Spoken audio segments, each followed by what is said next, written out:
The magma is at the depth of the 1 kilometer in the Fagradalsfjall volcano of Iceland. In the Fagradalsfjall itself and the Litli-Hrútur toward the left, you can see them here, and the Keilir. We don't see anything at the moment. The latest harmonic tremor chart shows a little bit decline. We have some smoke in the Keilir valley, but that is now gone. But the bulging of the ground due to the emplacement of the magma is at a location between Keilir and Litli-Hrútur.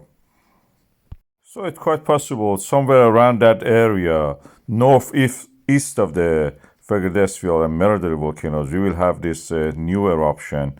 It's imminent. It has a depth of 1 kilometer, unless it is something, it's so little amount of it that it cannot erupt. But it will erupt.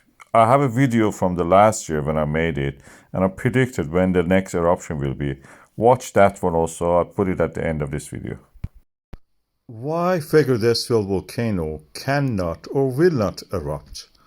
It's a while that the tremors have remained more or less constant. I draw a line to show that this is the average that it has for the tremors. It means the depth is 5 kilometers. That's the thickness of the crust there. So practically nothing comes to the crust. What we have is a downward movement in the Keilir Valley, and this downward movement has created this fissure eruptions that we have here. These are the extension of the mid-oceanic ridge. As they move, the magma can rise, relieves the pressure on the magma, on the mantle, and the magma rises, get heated up, and then erupts.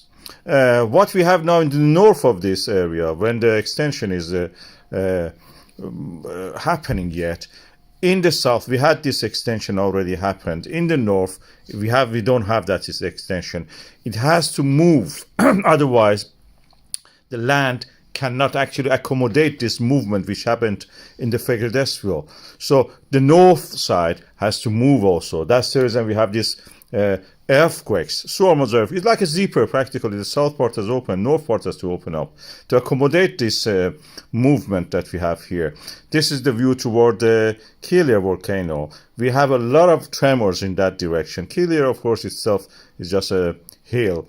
The south, in the plain part of it, which is a valley, and the fissure opens there when the blocks of rock which are dropping down as the movement toward the west of the valley happens, these blocks of rocks. In front you can see this is the Litli-Hrútur eruption, the fault line causing this eruption. To the north of it we have this, and the yellow line shows the movement that it has accommodated already over the past several thousand years.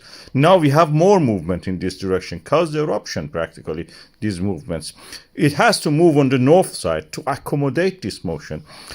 And this is going to do it now because this earthquake shows that this movement is happening. Whether this will lead to eruption now or 20 years from now, we have to wait and see. But this motion continues. The mid-Atlantic ridge is opening up like anywhere else in the world, like in the Indian Ocean or Arctic.